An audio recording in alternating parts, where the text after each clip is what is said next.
All right, I'm Todd Randolph. I'm here with Don Cruz. He's a fellow electric motorcycle rider. So you're out here helping with Sierra Club at EcoFest. Well, right now, EcoFest is all about safe energy and everything.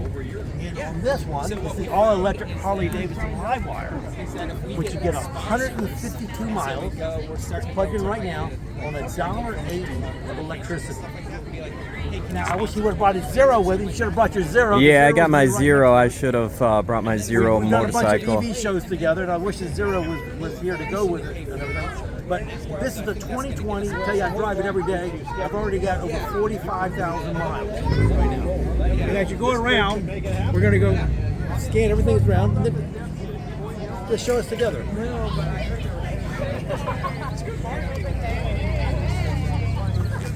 There we go.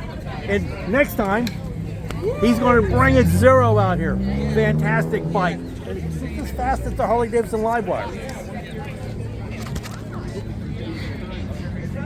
All right, Sierra Club is here at EcoFest, showing off what they do. They are the nation's oldest and largest environmental organization.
Maybe we can't save the whole world.